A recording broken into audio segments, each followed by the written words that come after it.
Welcome to Up to the Minute. It's Thursday, May the 28th. We are zooming through this month. So happy to have you with us on this Thursday. We've got your HCC news and information for the next half hour or so. Joining me right now, my co-host, Brittany Pacheco, joining us from her nerd room across town. Welcome, Brittany. Hey, Todd, good morning. And thank you everyone who's joining us on our Facebook Live this morning. It's going to be a great episode. We've got a lot of guests with us today, but be sure to go and like our Facebook, Twitter, and Instagram pages. You can just type in Houston Community College, find us there. Also, don't forget to head over to our YouTube channel, subscribe, and hit that notification bell so you can find out the latest from HCC. That's right, Brittany. We've got some special guests, a very full show this morning. We've got Jeff Copsetta. He joins us from Fredericksburg, Texas. Jeff is the Living History Coordinator and Education Assistant for the Admiral Nimitz Foundation, and he works for the National Museum of the Pacific War in Fredericksburg. Welcome to the show, Jeff. Hey, thank you, sir. Thanks for having me. Thank you. We're going to be with you in a moment, hearing about that. If you haven't been to this museum, we'll talk about it and talk about the offerings they have available for you online. Right now, though, we're going to talk about the West Houston Institute. Of course, the West Houston Institute across Houston, it's one of the crown jewels of Houston Community College, a place for all to come together and collaborate, innovate, come up with great ideas. And we have Dr. Butch Herod, Director of the West Houston Institute, and Jordan Carswell, Program Director of the IDEAS Academy and Makerspace. Welcome to you both. Thank you. Thanks. Yeah, great to be here. Dr. Herod, we're going to start with you. As I mentioned, the West Houston Institute, known for bringing people together. The idea is to bring people together to collaborate. But now we're in this pandemic. Social distancing is the thing. So how are you guys pivoting or making a move in responding to recent events to keep things going with the West Houston Institute? Well, I'll let my colleague Jordan talk about the Makerspace and the activities that we're pursuing there. We, of course, had to pivot, which is one of the principles of the West Houston Institute, and the philosophy behind it is that you have to be flexible, adaptable in the changing world that we live in today. So in terms of the collaboration, you know, this is, if anything, it's sort of affirmed the vision of the West Houston Institute in terms of what we need to do institutionally in reimagining and reinventing higher education. You know, it's kind of been forced upon us with the COVID, but more importantly, we realize that just because we are remote, it doesn't preclude us from collaborating, and even more so, there's a need, an essential need for the services that we provide therein. So I'm happy to elaborate on that further, but my colleague, Dr. Laura Williamson, who runs our collaboratorium, which the collaboratorium, of course, is a physical space. It's a premier space, the likes of which one of the leads for Accenture commented, there's nothing like it in Houston. It's been designed specifically around the principles of design thinking and collaboration. And so we lease that facility out. We have meetings, especially a lot of internal meetings. And so Dr. Laura Williamson, who's an excellent and expert facilitator, she's basically flexed her services because now we have to try to figure out ways that we can continue that collaboration and ideation online. So she wanted me to make a couple of points today, and I want to be faithful and do that. So she said that one, she is helping using the collaboratorium skills of design thinking, facilitation. She's helping design and facilitate internal meetings and events for internal folks to the college. She's also reached out to continue that for external folks. And it also involves the training of how to use the tools. You know, it's not just about how you plug in the technical equipment. You know, it's one thing to be able to communicate as we're doing now. It's something else to be able to manage that and to get the best out of people in a remote environment. And I know you've experienced the challenges of that, and you guys have managed that well.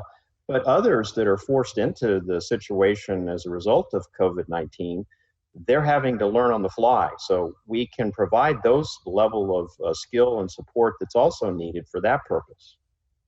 Well, it seems like we've all had to shift into this virtual world, and as you mentioned, whether we like it or not, it's the way of living right now.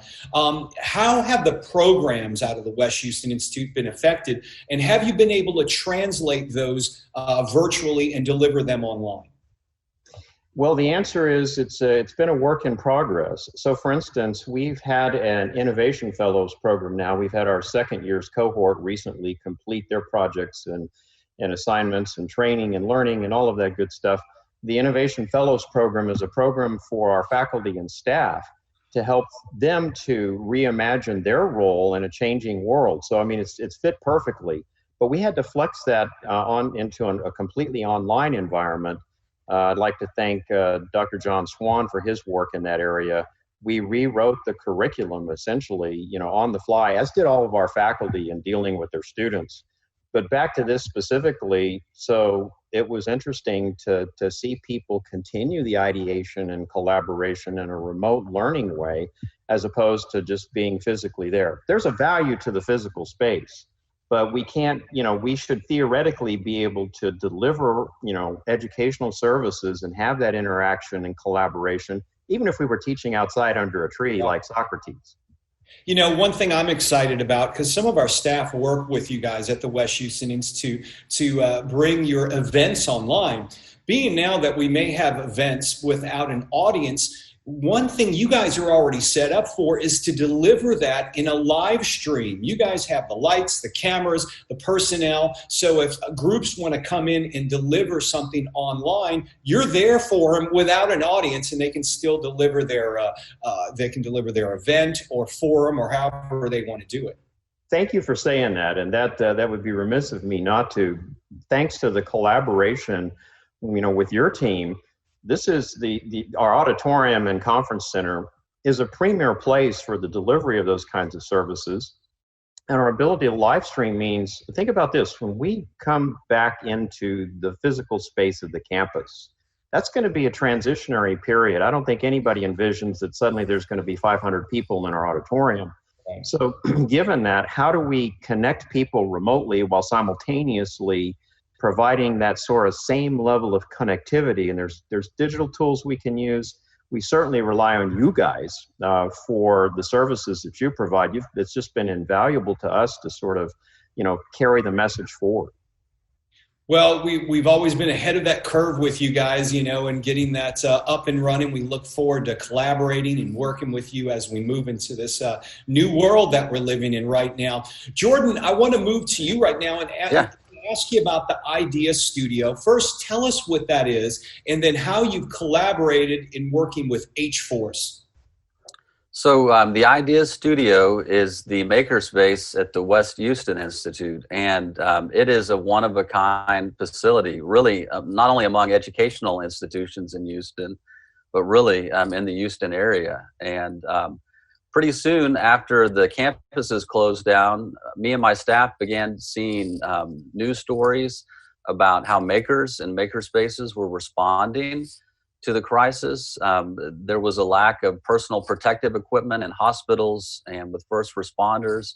And so once we saw what was going on in our maker community, we wanted to figure out how to plug into that and help out as well. And so I think Kurt Ewan has come on and talked about H-Force.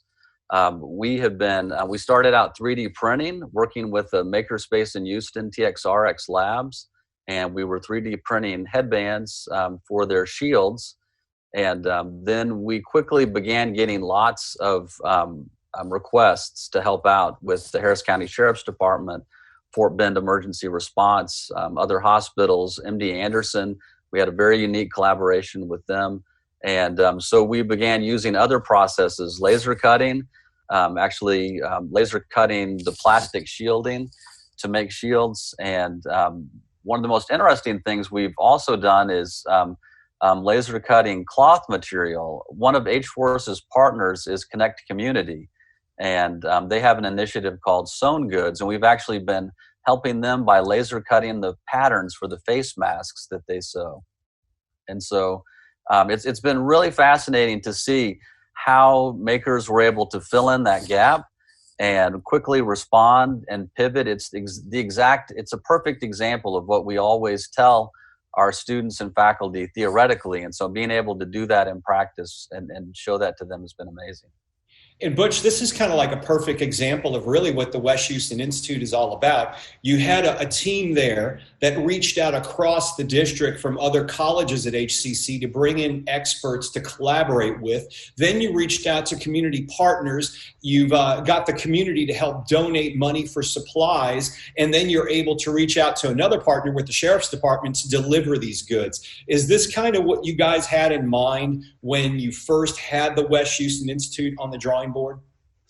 It is. And I'm serious about the importance of reimagining and reinventing higher education and the role of an innovation unit, an innovation facility in doing that. This is the COVID-19 has only heightened the problem in higher education today. I mean that in the sense of this is like we're in the 8th straight year of higher education enrollment declines. Now, there's many reasons for that, but we have to make our curriculum relevant. We have to make our curriculum affordable. We have to make sure that we engage this generation of students differently, because if we don't, we're all in trouble. And there's colleges and universities that are closing now in the wake of this pandemic. We actually had envisioned the West Houston Institute as the constituent parts would work together to really change our thinking about how we approached higher education, to change the thinking, the mindsets, and provide the skill sets to everyone that entered our facility. And I, appreciate you saying that with all that you did to set that up. I'm going to send you a check. It was beautiful. But it is perfectly correct that we had envisioned this from the beginning. The team and I spent 5 years on the ideation around the West Houston Institute, and it was constantly iterated as we learned more. The more we learned about innovation, the more we saw the role of higher education changing, the more we knew we had an imperative. And of course, the chancellor is leading the transformation efforts at Houston Community College, and it just dovetails perfectly into that and ties into it. It is an imperative for us to do things differently. So I appreciate you saying that. Jordan, I'm going to ask you the same question. How do you think this is going to change the programs that you offer or that you work with, being that we're delivering education in a virtual world? Things may not open completely for quite some time, but we have to keep up and running. We have to deliver an education to our students. Exactly. And so as Butch already mentioned, one of the things that we talk about as a team and we were well aware of is that creativity does not have to take place in person. There are a lot of other things that are involved in the ideation process, the collaboration process, and digital tools. I think the one interesting thing about this pandemic is that I think a lot of people have seen how you can move a lot of the things that you do online and work remotely.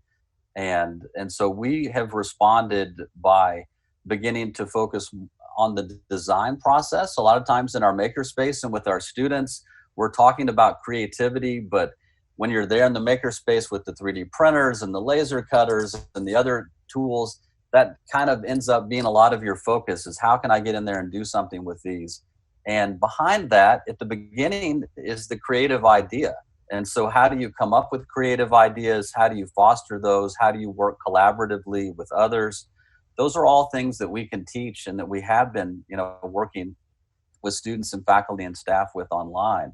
And then how do you design? A lot of the process leading up to 3D printing something or laser cutting something or building a prototype is making design decisions. How are we going to solve this problem? What does that look like? How do we make sure we're answering the right question? What software can we use to develop those? And so we've been working on a lot of software trainings. We've been working on ways to beef up our activities that we can do online around creative problem solving and collaboration.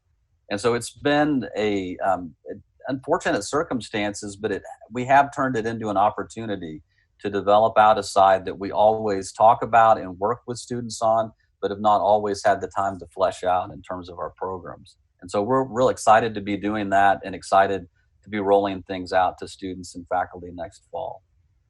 Jordan Carswell, the program director of the IDEAS Academy and Makerspace at West Houston Institute. and Dr. Butch Herod, director of the West Houston Institute. You both do some great work out there. Congratulations to you and your teams. We know you've been working hard, and we appreciate what you do. Thanks, Todd. Yeah, thanks, Todd. Really appreciate it. Yep. We're going to head across the state now, a few hundred miles away. We've got Jeff Copsetta, and you're the Living History Coordinator and Education Assistant for the National Museum of the Pacific War. Thanks for being here today. Yes, sir. Thank you. So we are in going into month 3 of living online virtually. A lot of families are at home wanting to know what they can do with their kids. Let's first talking about what your museum is all about, and then what you've been offering online for the past couple of months. Absolutely. So the museum really is twofold. We try to give folks, visitors, when they come through, a really good understanding of just who Fleet Admiral Chester Nimitz was. Of course, being a native of Fredericksburg, when folks come through the brand new reopened Admiral Nimitz Gallery, which is the hotel that his grandfather operated here in Fredericksburg, and that Chester spent a lot of time at as a youngster.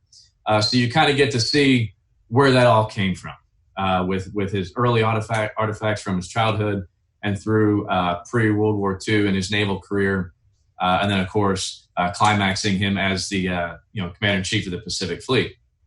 Beyond that, the George H.W. Bush Gallery is really a chronological look at America and Japan's involvement in the Pacific War during World War II.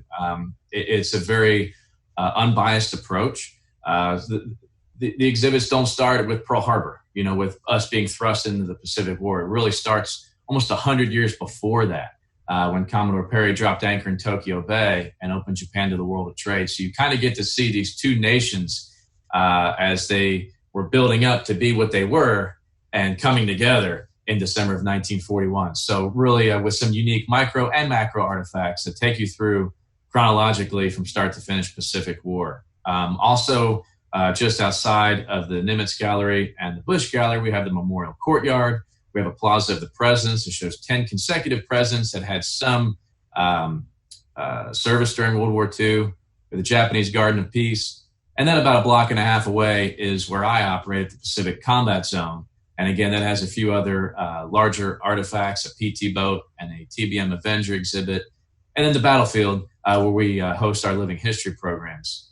So really, it's a wide variety of things to see and what we represent here at the National Museum of Pacific War. I want to bring Brittany into the conversation because she's real excited about this because you've been there, Brittany, right? I actually have not, Todd, but I do just want to say real quick, it's really appropriate that I wore this shirt today as we're talking about, America and, World War II and what have you, just saying. No, but actually my parents have visited this museum in Fredericksburg because my dad is a Vietnam veteran and he served on the USS Mattaponi during his time during the Vietnam War. And I was mentioned to you all before we started this show that he was really excited to see this plaque in this memorial area that showcased the USS Mattaponi. And not a whole lot is really talked about that particular ship. And so my dad was just really, really excited to see that when he visited. I also want to talk to you about some of your online offerings, particularly your YouTube channel. We get excited about YouTube here at Up to the Minute because video is our specialty. But you guys have got something called Nimitz Minutes. Tell us about that. Yeah, absolutely. So, when the museum, quote unquote, closed, it almost became a misnomer because while we were close to the physical contact of our visitors, we've really essentially taken it to a whole nother level and have never stopped engaging our visitors. And I really feel like we've been the tip of the spear in a lot of ways in the museum community. And Nimitz Minutes is one of those things. It's a video segment, like you said, you can find on YouTube. And this is more geared towards the 7 to 14-year-old children that can maybe learn something about World War II. We create a little bit of critical thinking with it. And we show how this stuff that seems like it's so far in the past is actually relevant to today. Well, you know, I'm a history nerd myself. Both my grandfathers were in World War II, and one of them served in the Pacific Theater. And my favorite vacation over the past few years is when I had a chance to visit Williamsburg and historical Jamestown. So I hadn't been there since I was a kid, but my grandparents would take me to all these museums. So I have a true appreciation for history, and it excites me when you can see these offerings online, because even though COVID has been a horrible thing for all of us, our kids are getting a chance to see museums they may not be able to see in person right away because maybe there are financial difficulties in the family traveling. But it seems like the museums are opening the doors and performing a service really they hadn't done before to give everybody a glimpse inside. Absolutely. Yeah. And this is a platform that's not just going to be during the COVID pandemic. I see this as really being a way that our education department here especially is really going to forge into the future. Even once we're open and all the visitors can come through to the max capacity, this is not something that's going to go away. And I think a lot of people already have recognized that. This is really the way to the future, and it's how we're going to continue to engage and educate people all around the world. And you guys also participate in distance learning do you work with certain schools on that? Do you offer your services to schools? How does that work? Yeah, so there's two different platforms. There's Education Service Center 11 and Connected Texas, and they really take the brunt of advertising and promoting for us. But we've got essentially right now, and they're all free programs. And we have about 5 lessons on our website. And of course, one of the more popular ones is Texas and Texans in World War II, where we cover what the Texas contribution to the war was. And we cover 4 key Texans, of course, one of which being Admiral Nimitz. And of course, these are all recorded. So if a school or anybody, a senior citizen group, is requesting one of these distance learning segments and we can't offer it live to them, we can provide a recorded, previous lesson. So it's been really popular. And again, it's the way we can reach people not only outside of Texas, but outside of the country. It was not too long ago that our education outreach associate actually had a lesson with a school in Ghana, Africa. Wow. So, little Fredericksburg, Texas. Look at us. It's amazing who we can reach and who we can touch through virtual media nowadays, and it's fairly easy to do. I want to ask you, though, are you guys reopening now? I know you've been online. Are you reopening, and can the public see you? How is that working? Yeah, so, of course, we're going to be as cautious as possible. It's a crawl, walk, run kind of procedure.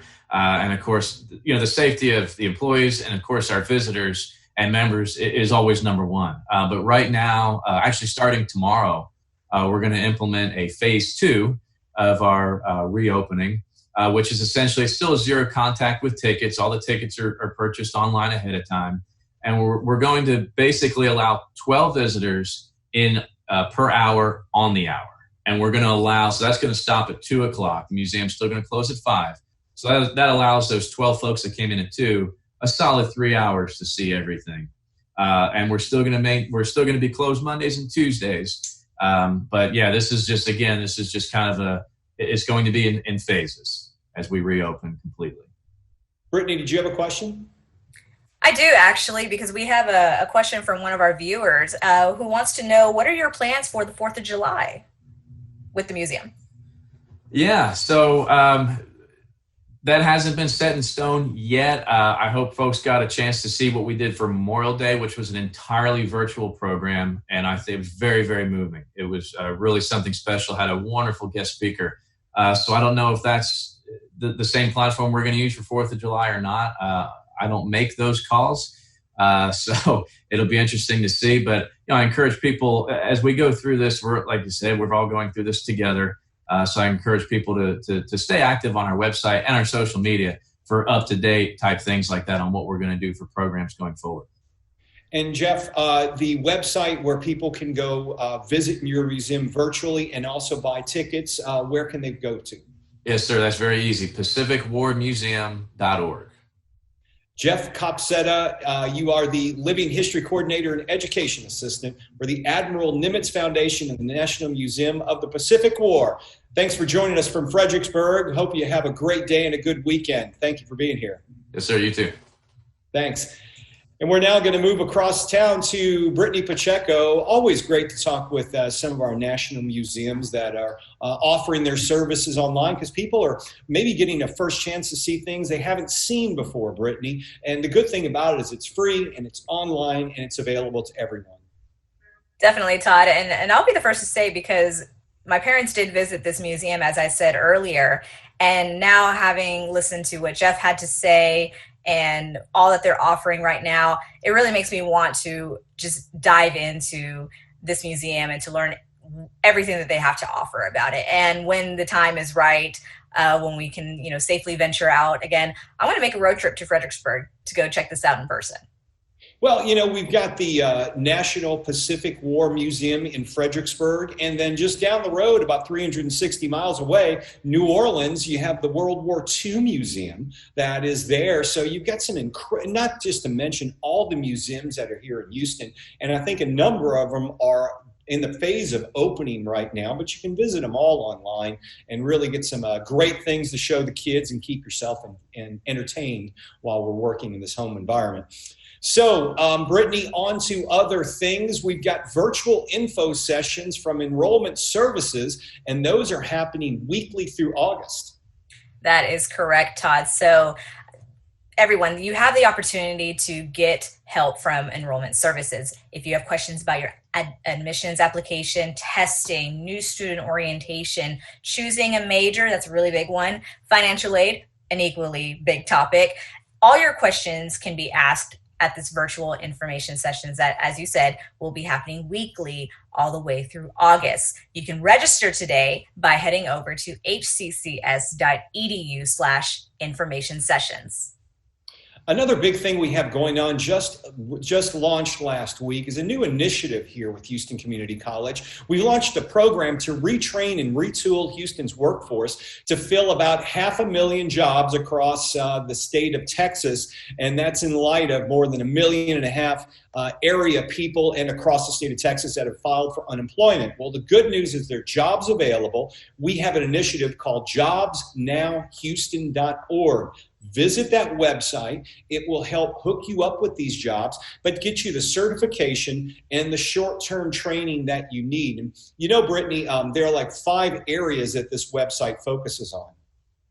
Yes, there are, Todd, absolutely. So if anyone is interested in healthcare, logistics, manufacturing, IT, or construction, this would be a great opportunity to take advantage of, because as you just said, we're offering the training to get your foot into that new career. Now, this is not just for displaced workers. This is for everybody who's looking to make that change and to get the training. HCC is here for you. So please head over to jobsnowhouston.org for more information to see what jobs are available and what training is available.